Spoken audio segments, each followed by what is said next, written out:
Welcome back, everyone, to Workshop Episode 3 on Spontaneous Painting.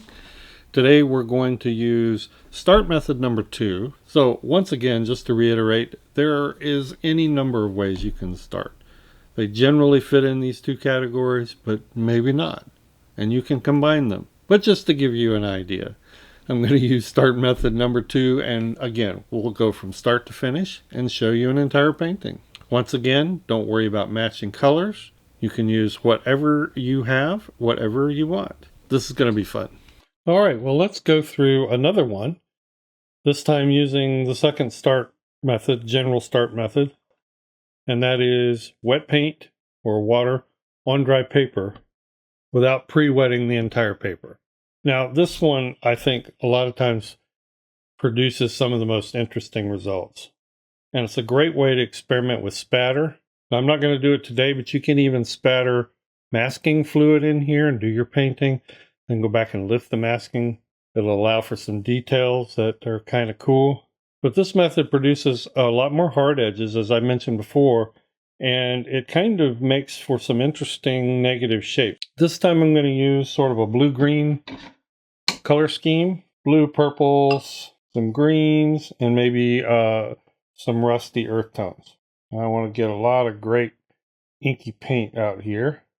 Over in this bigger area over here, I'm going to fill this mostly with greens. I can cross mix.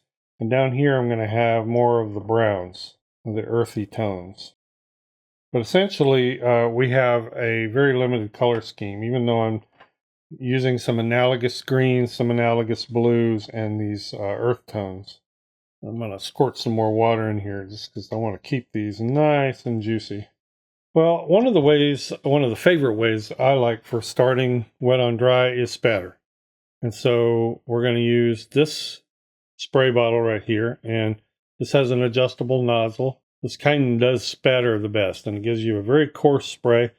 And if you go closed and then just open it back a little bit and then pull the trigger lightly, you can see what I've got here. I've got a very coarse spray. And I want to keep adding to that till I get just a few rivulets. And I'm on about a 30-degree angle here. And I may choose to paint flat, or I may choose to paint on an angle. I'm going to keep it on an angle because I might get some runs. And I actually like, in this style, to encourage a few runs. Now, this time I'm going to use the quill, Princeton Aqua Elite number 6 quill. And we're going to start with the greens. And all you got to do with spatter is just kind of touch it and watch it take off. It's really kind of cool. Almost kind of feels a little bit like glass cracking, you know? That's very intense. But so I'm going to add some rusty colors. Oh, I loved how that exploded up there.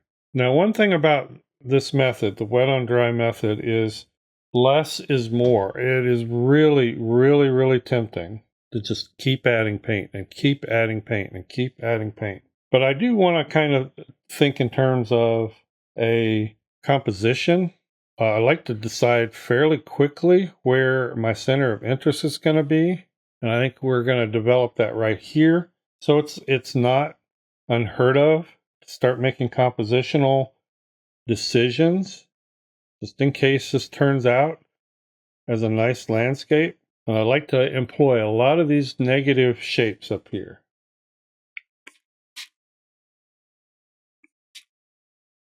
Now, if I see too many hard edges, usually I'll just add some more spatter. But that's a taste thing. That's a preference. You can see on the angle how these drops are sinking. So you can either coax those down, like if I add water here, I can coax a run. Or I can squeeze out my brush and just pick them up if I don't want them to be a factor anymore. Generally, I don't mind them, though. I'll even let them dry there. That's a pretty cool composition right there. And you can see the number of brush strokes I added was minimal. I'm going to add, though, some of these red, orange, rusty colors, though, to kind of knock back the intensity of that green. And I'm going to go ahead and be thinking in terms of a ground line or a ground plane.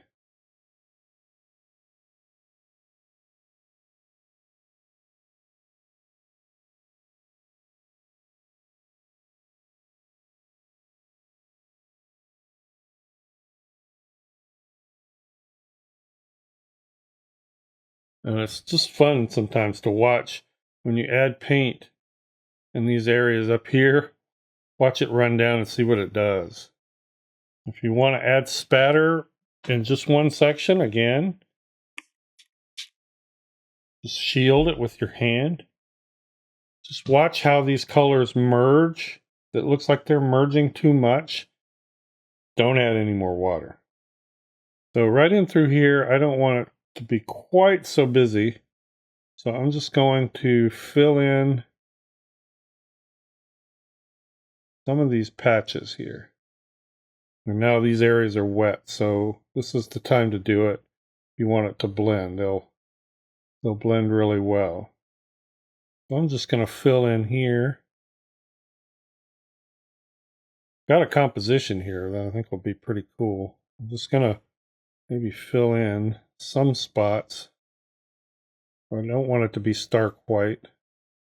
Again, I'll just address the question again that I get asked is, how do you see what's developing the items? Well, and the question is always the same. I don't necessarily. I take it a step at a time. If I know it's going to be trees, well, I have upstanding areas that are trees. I know there's going to be ground. I'll kind of hint at a ground plane, but other than that, I'm not really trying to paint much else.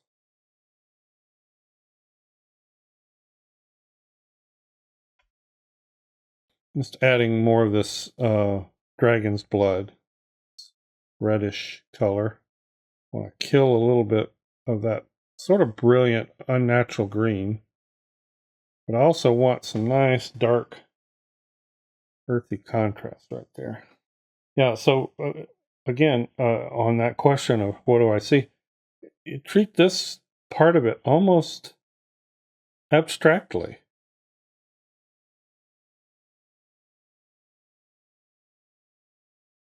I'm going to come out here with some pale washes, touch some of those droplets. I'm looking for basically organic shapes. I'm not looking for a lot else. And it's real easy to get carried away.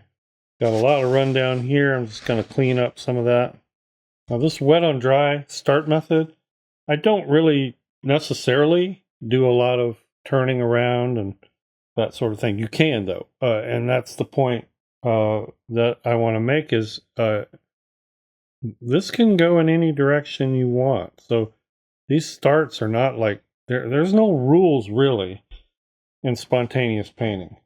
What I really want you to do when you're doing these is just be very present, very mindful of what's going on with the paint. What's it doing? Rather than what am I painting? What am I seeing? Be very mindful of what's happening.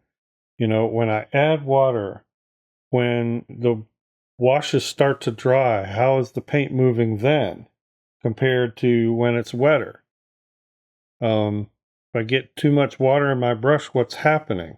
If I add water to a part that's really wet, how much can I do before I get a backwash? You know, these are the ways that you train yourself and learn. The try to make a pretty picture fail cycle is something you don't want to get into. I'm not making anything that looks pretty. I don't see anything that, you know, I want to finish out with details. I just don't. I'm going to stop. You know, sometimes even throw it away and start again. I'm just going to keep trying until I make a pretty picture. Well, you're not learning anything if you do that. Now, what I did here as I was talking is I added some water, created an intentional backwash so I could increase the contrast. Because I see an area of underbrush or foliage developing there, and I think that's going to look really nice.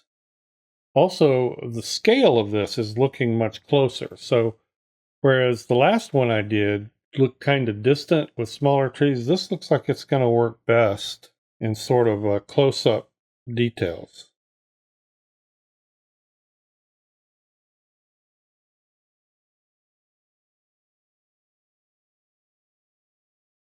And I definitely see a tree here. I mean, that's just unmistakable. I'm going to get a little of this green gold, a little permanent green, while it's still wet, sort of undershadow what looks like boughs. And that's just going to make, I think, a gorgeous tree right there without a whole lot of effort. This quill is great for mopping in bigger washes, but also, look at that point. I love these Princeton Aqua Elites. They're great brushes. So yeah, I do have my first, what I would call visual, that's making itself plain. I'm just going to check some of these areas over here, see how wet they are. Beautiful areas of tree boughs there. Just about can't go wrong in developing those.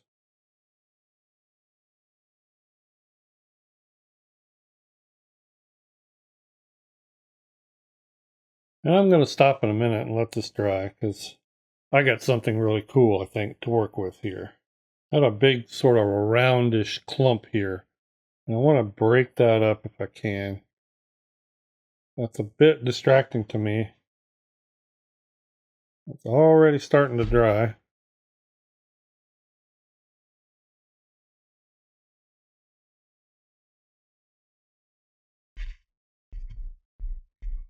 If I mess with it too much, though, I'm going to destroy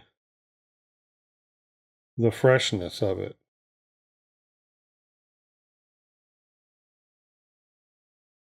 So I just want to try to tie it in some other areas and change the shape a little. I'm going to give it just ever so slight amount of spatter. I'm going to shield the top.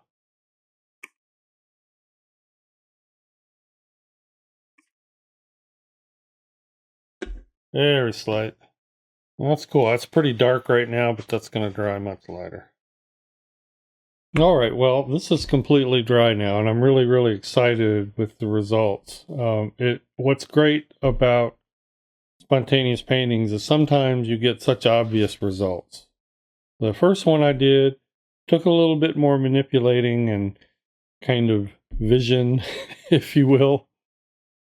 This one is just really presenting some very obvious results. I mean, we see obvious trees here and underbrush.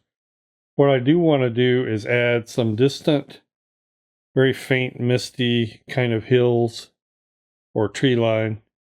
And I'm going to do that in more of a blue-greenish tones. I really ended up with more green here than I originally intended. I wanted a little more blue, but that's really a good object lesson, because spontaneous painting, as in all watercolor painting, you have a plan that only carries you so far, and you have to be willing to kind of roll with the punches and go with what happens. If you try too hard to manipulate things, you're just going to be disappointed. Well, most of what I can do from here on out can be done on this particular one with a number 8 round.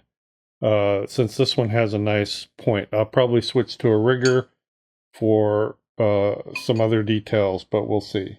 So I'm going to dip into some blue and then bring it over to the green areas that I already have mixed. We're going to end up with a very, very faint wash. Get my painting over just a little bit further. You can't see the whole palette, but I think you can see enough of it. I just want to put in some faint, even that's probably a little bit dark, because I want it very faint.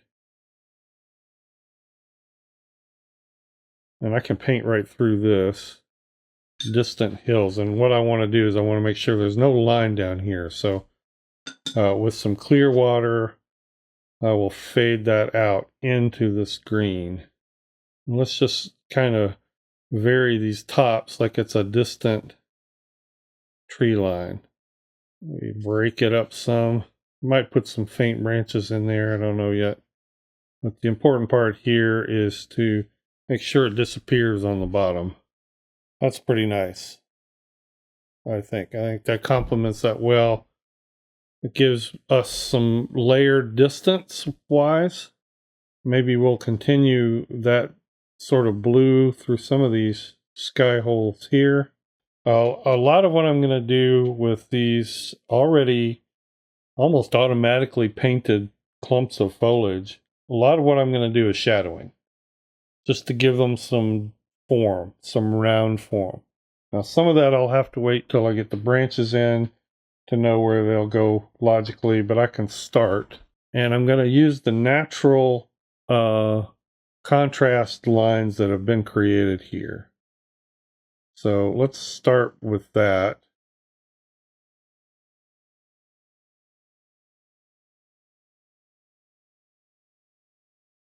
And I want to, as much as possible, utilize that nice frilly edge that the spatter spray has created. And wherever I create or enhance an edge, I like to blend away from it, just so it really convinces me or the viewer of that overlap. So if I'm enhancing this edge here, then unless I'm trying to create a dual edge, I will blend away from it.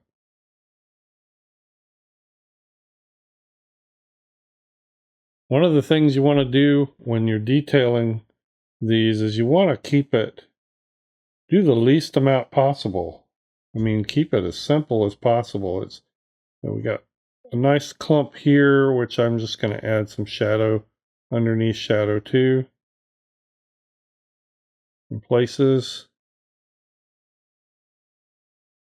In landscape, almost all shadows sink to the bottom of the forms because of light being overhead. So you're very constantly putting shadow at the bottom of things when you paint with landscape. Not always, but it's a good rule of thumb.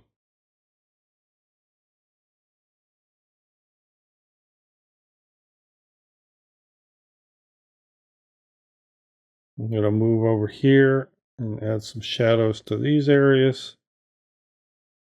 And I have this distant area I added here. I want a little more separation between this green and that. So I'm going to add a darker top to this area that will blend into this lighter area. I'm trying to keep that edge nice and frilly to kind of match that beautiful kind of creep that the spray gave us.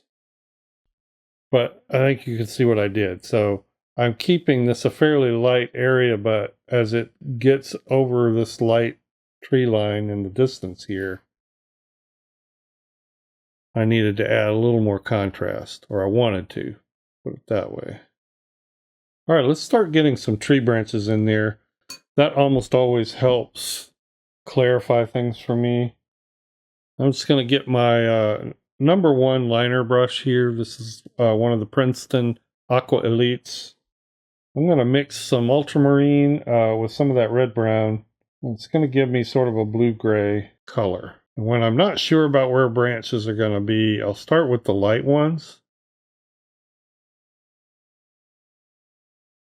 You don't have to, but if you're unsure, just start with some higher up light ones. Then you can decide where your thicker trunks might go. This is dark foliage here, so I'm going to make thick trunk come in and just kind of tuck down behind this. But one thing you have to be mindful of is that a branch always gets thicker towards the base. Always, always, always. Making the branches stop at some of these shadowy areas, that usually makes for a convincing form on the foliage of the tree. So wherever you end up with a dark, shadowy area, that's a good place to stop. Don't forget there's layers. We're talking about dimensions, so landscape will go dimensionally this way. So a branch, like say here, may come in front of some of that foliage. Now I think you can see I've really done very little to what was there.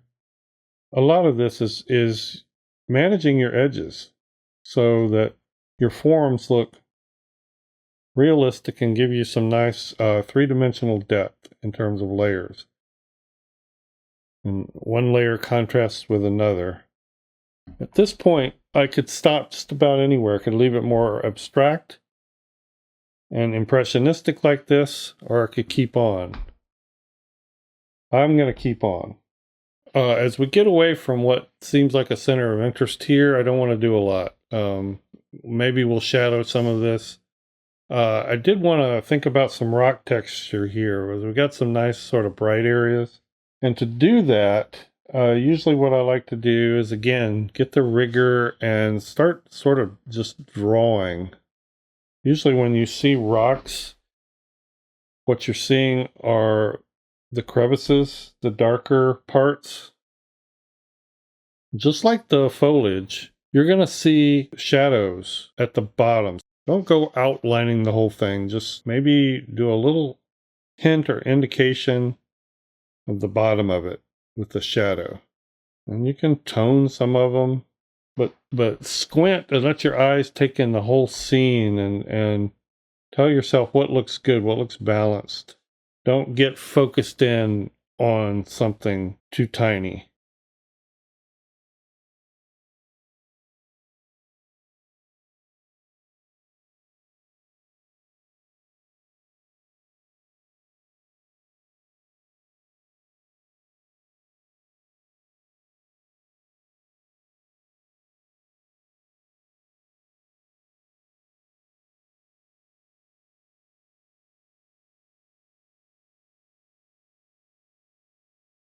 Okay, so we've got some little rocky textures here that made use of all of that sort of white broken up space. And I'll look at that later and decide if I want to do any more, but they echo each other, and maybe I'll add a few over here. But before I do that, I'm going to get some more. We have some landforms here that just, I think, need some shadow. Once again, you could do this with the number 8 or even a smaller brush. I like the rigger just fine. I like to be able to turn it on its edge. When you shadow forms, the challenge is the same, you know. Don't go through and make a shadow line around that whole area. Add shadows in places and break it up. You can even come out here in this white space, and riggers are great for this. Just turn them on their side and add some little bits of texture where those landforms come out. I love doing this with, especially on these vignettes, because it really kind of stands out in that negative white space.